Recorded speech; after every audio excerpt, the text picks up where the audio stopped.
Good afternoon, everyone. This is Srikanth Rajan, and welcome back to Market Pulse video, where we discuss about what happened in the market last week and what could be expected for the next week. Of course, if you remember what we discussed in the last week Market Pulse video, we had discussed about the major issue being the US debt ceiling issue, which had not come to an understanding, but then finally that is kind of sorted, and naturally the markets are kind of doing good. But if we look at till the debt ceiling issue, the US markets were very cautious. But then Indian markets were continuously rising thanks to the institutional buying. But then after the US debt ceiling issue was resolved, US markets have started rising and Indian markets have been continuously falling. So if you look at last 3 days, the way the market actually closed, markets have actually closed in negative. And at one point of time, it even broke 18,500, which is a good support. But of course, 18,400 to 500 is a very important range to be looking at. So the way the market is reacting right now, it is kind of a directionless area. But then let us look at some stock specific news on what all happened this week. So if you start off the first thing, last week we had discussed about how the bank nifty was doing really well. It was at almost, it had broken its own high and it was on the verge of a breakout, I would say. But then that breakout did not happen. It was more like a false breakout that it showed, and then it just went negative. So initially we had thought that May 31st was the last day for MCSI reject, and because of that volatility that the stock market had fallen, or even the banks had fallen. Especially if you see on the 31st, we could see Kotak rallying up, and after that it actually came down also. So basically the reject did happen and there was a huge volume on 31st of May. But after that, still the market has not recovered. In fact, we saw the market opening gap up multiple times. But then in spite of the gap up, the markets have shown a scenario where the first half it falls and the second half it recovers. So that is what we have seen the entire week. And finally, the markets have actually closed below 18,500. Now it's a very good question to check whether is it the reversal, that is it the fall going to continue from here, or is it going to rally up back from here? So that's a question. So if you look at technically, well, I'm not a technical person, you know that, but still just technically it of course is looking bearish. But then fundamentally I feel that the markets might be seeing a temporary bearishness, but then there is no reason for the markets to actually go bearish.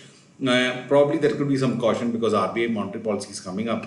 But then I don't have to see any reason for being cautious because last time in the monetary policy also RBI has not increased any interest rates. This time also I'm not expecting it to increase because naturally the inflation is under control. That's a great thing. In fact, less than the target of 6% which RBI has set. So that is good thing. And apart from that, the GDP data which has come in for the last quarter and overall last financial year was really good. So with all this good data, there's no reason why RBI has to go for another rate hike. If at all it comes, then of course that could be a bummer, but then I don't think that would actually happen. So that is what is expected out of now. So apart from that, all the results are completed. So no more results in the upcoming week. So naturally, market is not going to see much action right now. So right now, the buying or selling by the institutions is going to actually make some difference in the market as of now. So definitely, that's something that we cannot judge on. But if you look at what happened on Friday, there was a profit booking by the foreign institutions on Friday. But if they look at continuing that, there are chances the market can see some correction. However, for this week, my expectation is that the market could stay within 18,200 level on the downside. And on the higher side, I'm expecting about 18,700 to 800. So let us keep it 18,800 to be on the higher side. But then if you look at tomorrow, we are expecting the market to kind of see a big gap up. So what happened after Indian markets closed on Friday? The US markets rallied really big. And that rally has naturally led the SGX Nifty also rallying upwards. And SGX Nifty is already above 18,700. So at this point of time, the markets might see that big opening in India also. But after that, will it sustain is the question. But initially, I don't think the market is going to sustain. So there might be some sell-off happening at this level. But if the foreign institutions think of booking some profit, then things can turn negative. But if you see last week, after continuous days of rise, market has seen a healthy correction.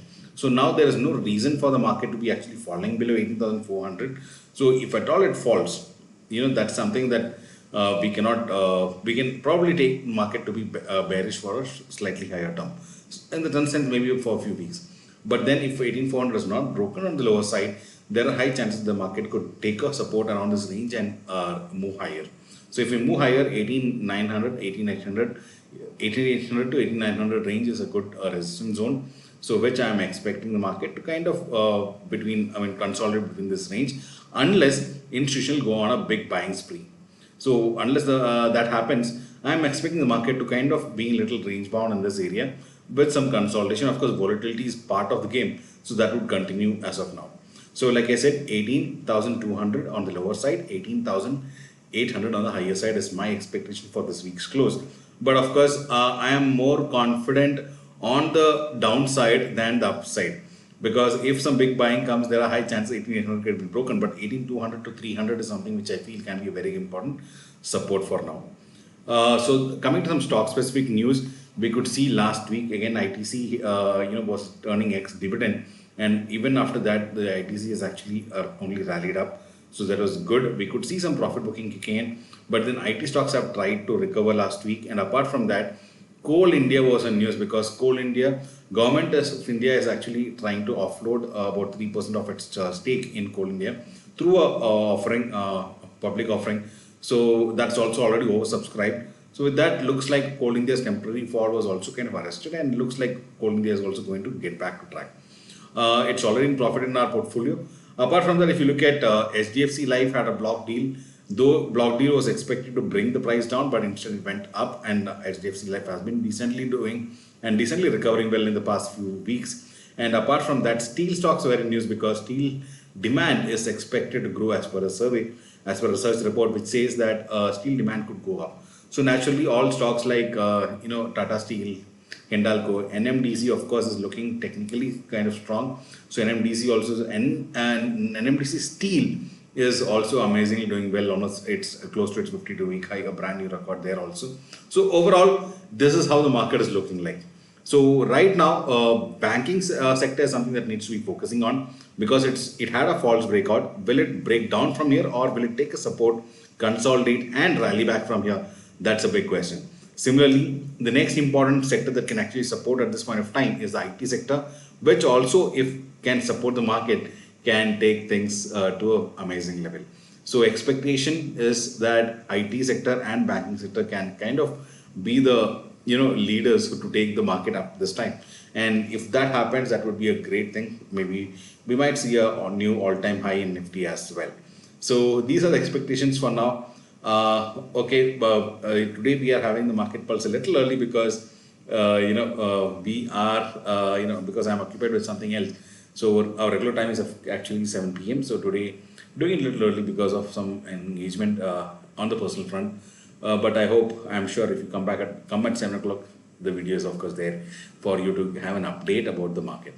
So that's it for now. I think this week again, no big events to be looking at in the US nor India, except for of course the RBI monetary policy, which also can be a non-event. But apart from that, markets are looking like it's going to consolidate a little bit on this range with some volatility of course, but I'm not expecting a big change.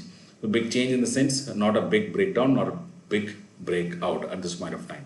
So looking for a non-eventful week, which could be a great thing for option sellers like us who do OTM sale. So that could be a good time. Let's see, I don't know, would it be return of those good times is something which we cannot be sure of.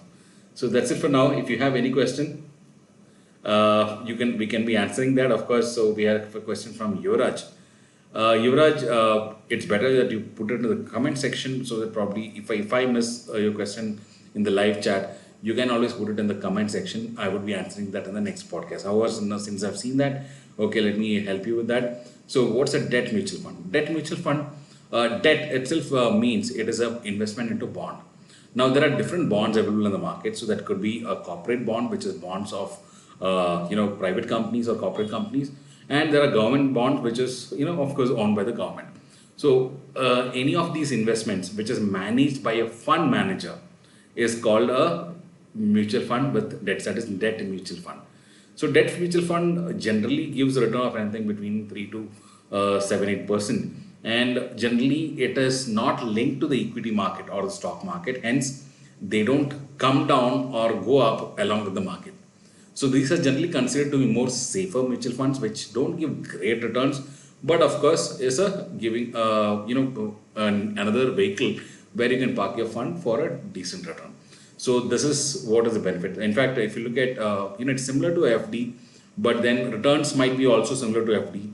But still, I would recommend a mutual fund, because in a debt mutual fund you are taxed on the returns only on the day that you take out your fund or you book your profit.